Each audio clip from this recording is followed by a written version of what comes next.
Now, I want to get into the issue of lunar eclipses because when I first started looking into this whole flat Earth thing, that was one of the big ones that I couldn't figure out. How in the world does a lunar eclipse work on the flat Earth model? Now, many people out there think the phases of the moon are caused by the curvature of the Earth. Those people clearly haven't thought their argument through, especially if you go outside and see a waxing or waning gibbous or crescent moon up in the sky at the same time the sun's out. If you think the Earth is casting the circular phase shadows on the moon, you've got a really big problem with angles because the sun's up at the same time as the moon's up when it's a crescent moon. Clearly, that is not the shadow curvature of the Earth being depicted on the moon for the phases. The Earth is not responsible for the phases of the moon, even in the spinning heliocentric NASA, based model. It's not. They say that the phases of the moon are caused by the angles of the sun's light hitting the moon. They maintain that the moon is a reflector of the sun's light. But as we're going to see in this episode, as I go through the book by Dr. Samuel Rowbotham, Zetetic Astronomy, that's not the case. Biblically speaking, the Book of Enoch would lead you to believe that the moon is self-illuminating. It is not reflecting light. So if the phases of the moon are not caused by the shadow of the Earth, what about the lunar eclipse? Now, that one, everybody seems to understand to be the result of the moon going into the Earth's shadow, as depicted here. You have the Earth's penumbra and the Earth's umbra. And as the moon starts to go into the umbra side of it, that's where somehow the dark shadow of the Earth makes the moon turn red. Like, that even makes sense. But that's what we're taught. That's what all the charts and everything show. But is that really the case? Well, let's see. This author points out some really interesting things regarding lunar eclipses and solar eclipses as well. It says, beginning on page 101, causes of solar and lunar eclipses. A solar eclipse is a result simply of the moon passing between the sun and the observer on Earth. But that an eclipse of the moon arises from a shadow of the Earth is a statement in every respect, because unproved, unsatisfactory. The Earth has been proved to be without orbital or axial motion, and therefore it could never come between the sun and the moon. The Earth is also proved to be a plane, always underneath the sun and moon, and therefore to speak of its intercepting the light of the sun and thus casting its own shadow on the moon is to say that which is physically impossible. And this also gets into the whole issue of self-illumination. And we've talked about that in previous shows, but the ancient texts do not in any way support the idea that the moon is receiving her light from the sun. It says that she's giving or causing her own light. So the phases are internal, not external. Dr. Rowbotham goes on to say, besides the above difficulties or incompatibilities, many cases are on record of the sun and moon being eclipsed when both were above the horizon. That's a big problem.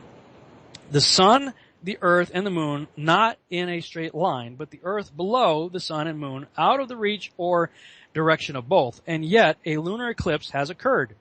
Is it possible that a shadow of the earth could be thrown upon the moon when sun, earth, and moon were not in the same line? The difficulty has been met by assuming the influence of refraction, as in the following quotations. And he's citing somebody here. It says, on some occasions, the horizontal refraction amounts to 36 or 37 minutes, and generally to about 33 minutes, which is equal to the diameter of the sun or moon, and therefore the whole disk of the sun or moon will appear above the horizon, both at rising and setting, although actually below. This is the reason that the full moon has sometimes been seen above the horizon before the sun was set. A remarkable instance of this kind was observed at Paris on the 19th of July, 1750, when the moon appeared visibly eclipsed, while the sun was distinctly to be seen above the horizon. That's a quote from Astronomy and Astronomical Instruments by George G. Gary. Another quote here. On the 20th of July, 1837, the moon appeared to rise eclipsed before the sun had set.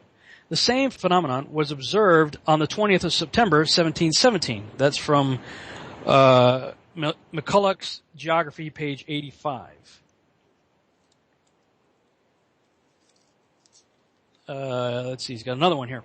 In the lunar eclipses of July 17th, 1590, November 3rd, 1648, June 16th, 1666, and May 26, 1668, the moon rose eclipsed, whilst the sun was still apparently above the horizon. Those horizontal eclipses were noticed as early as the time of Pliny. That's according to the Illustrated London Almanac for 1864, the astronomical articles in which are by James Glaisher, ESQ of the Greenwich Royal Observatory, page 99. Another citation.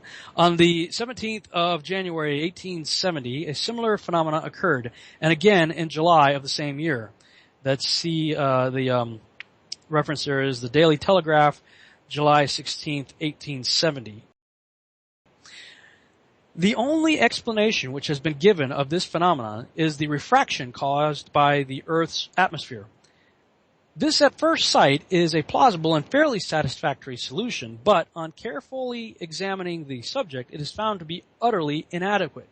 And those who have recourse to it cannot be aware that the refraction of an object and that of a shadow are in opposite directions.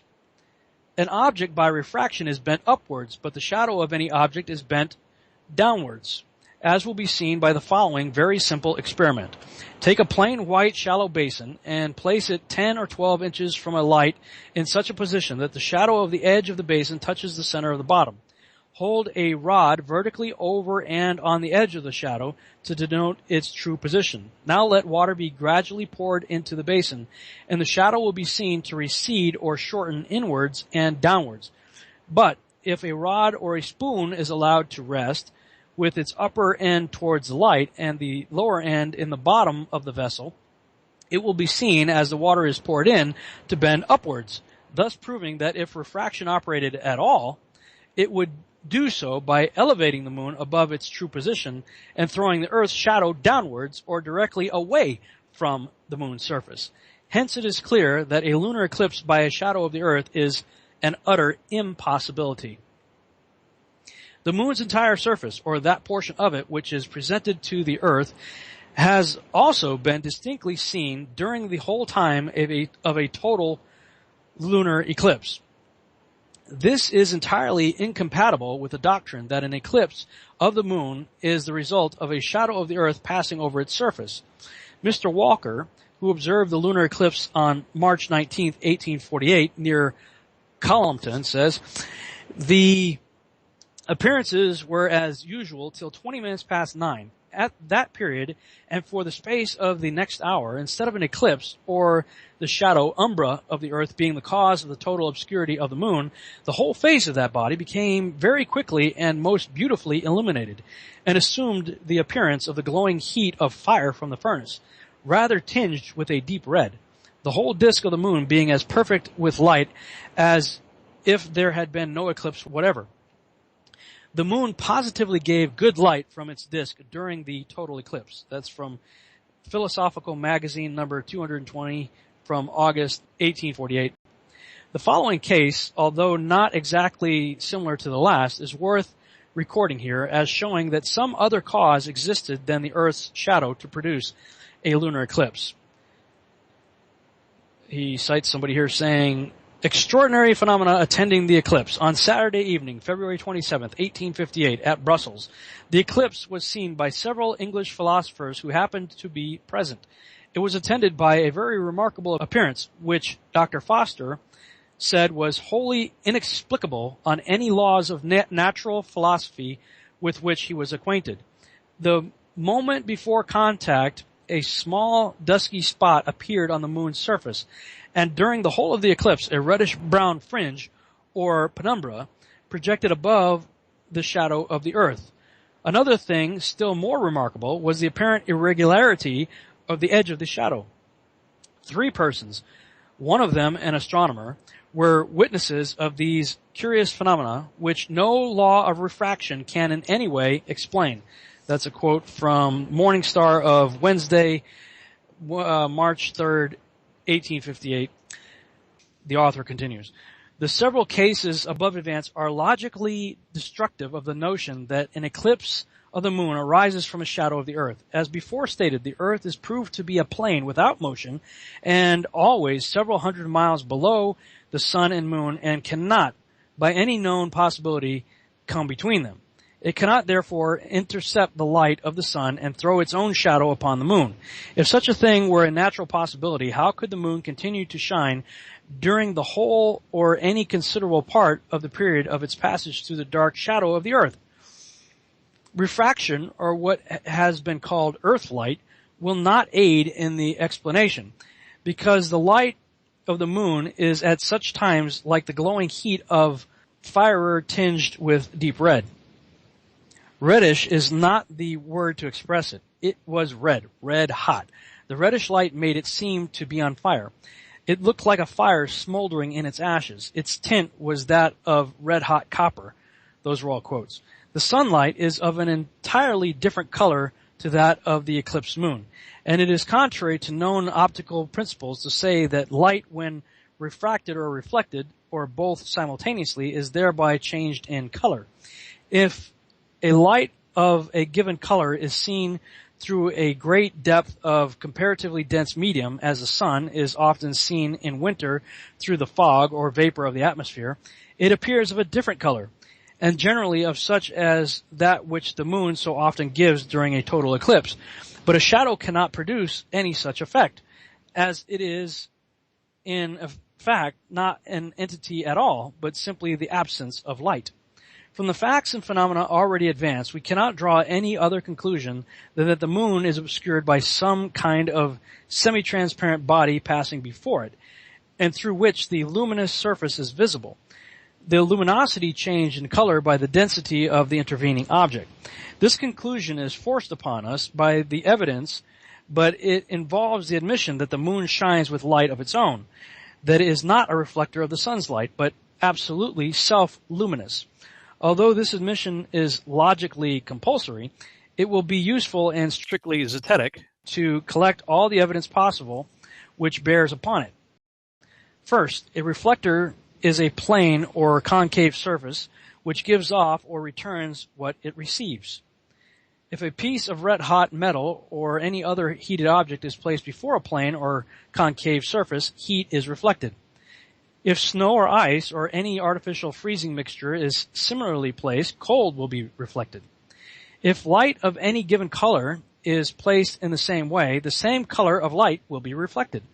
If a given sound is produced, the same tone or pitch will be reflected. A reflector will not throw off cold when heat is placed before it, nor heat when cold is presented. If a red light is received, red light will be returned, not blue or yellow. If the note C is sounded upon any musical instrument, a reflector will not return the note D or G, but precisely the same note when altered only in degree and intensity. If the moon is a reflector of the sun's light, she could not radiate or throw down upon the earth any other light than such as she first receives from the sun. No difference could exist in the quality of character of the light, and it could not possibly differ in any other respect than that of intensity or quantity. It has been asserted in opposition to the above that the moon might absorb some of the rays of light from the sun and reflect only the remaining rays. To this, it is replied that absorption means speedy saturation. A piece of blotted paper, or a lump of hard sugar, or a sponge, when brought into contact with any fluid or gaseous substance, would only absorb for a short time. It would quickly become saturated, filled to repletion, and from that moment would cease to absorb, and ever afterwards could only reflect or throw back whatever was projected upon it.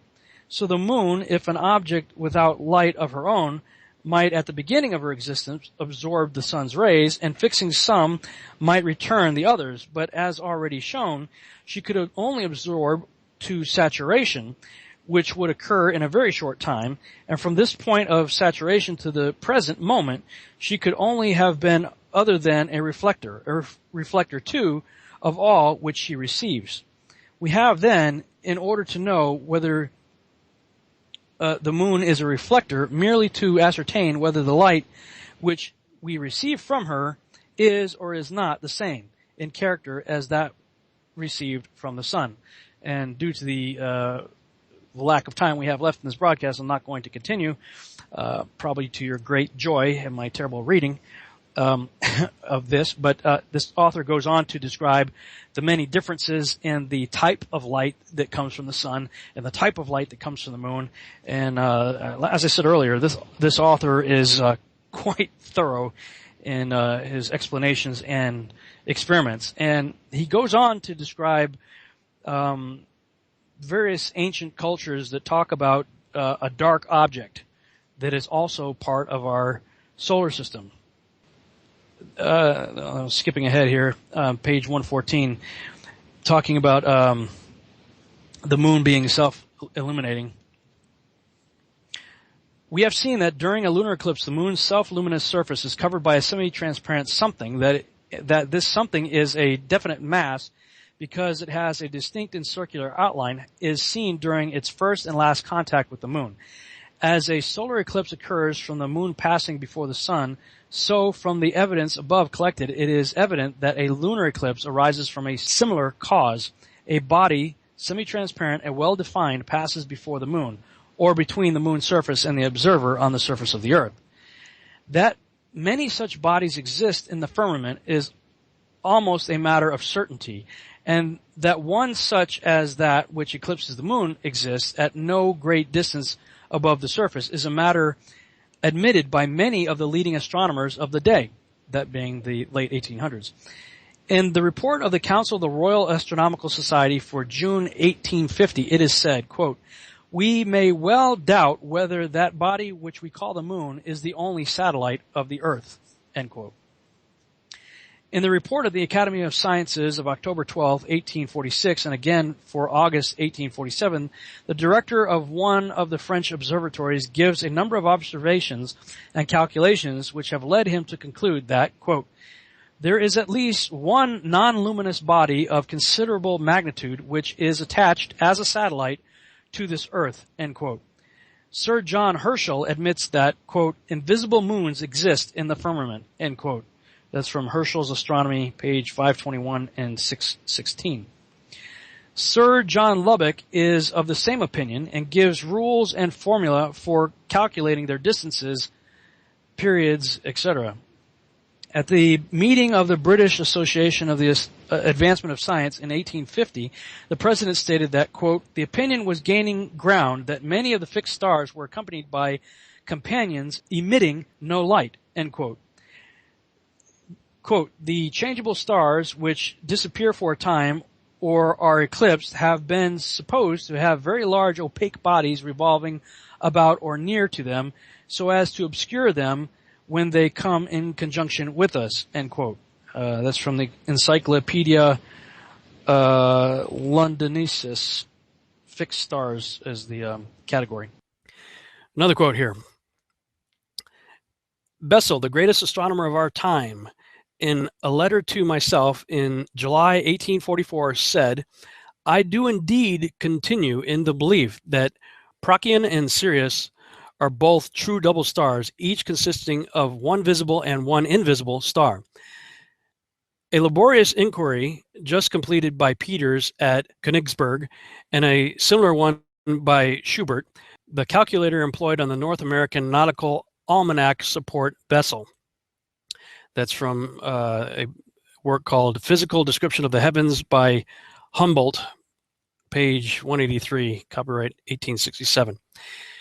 Another quote. "The belief in the existence of non-luminous stars was prevalent in Grecian antiquity and especially in the early times of Christianity. It was assumed that among the fiery stars which are nourished by vapors, there move other earthly bodies which remain invisible to us." That's from Origin. Another one by Diogenes of Apollonica, Stars that are invisible and consequently have no name move in space together with those that are visible. Lambert, in his cosmological letters, admits the existence of, quote, dark cosmological bodies of great size. Now, if all this is true, this may solve the problem of what do we do with things like this Planet X Nibiru thing, which even in the spinning heliocentric globe model is reckoned to be a dark planetary body. So, and of course, scientists are all talking about dark matter and everything today, even in that standard model. So if people can talk about dark bodies in the spinning heliocentric globe expanding universe model, then why couldn't we apply the same thing to the flat Earth enclosed model? What if there are dark bodies within the dome? Rowbotham continues.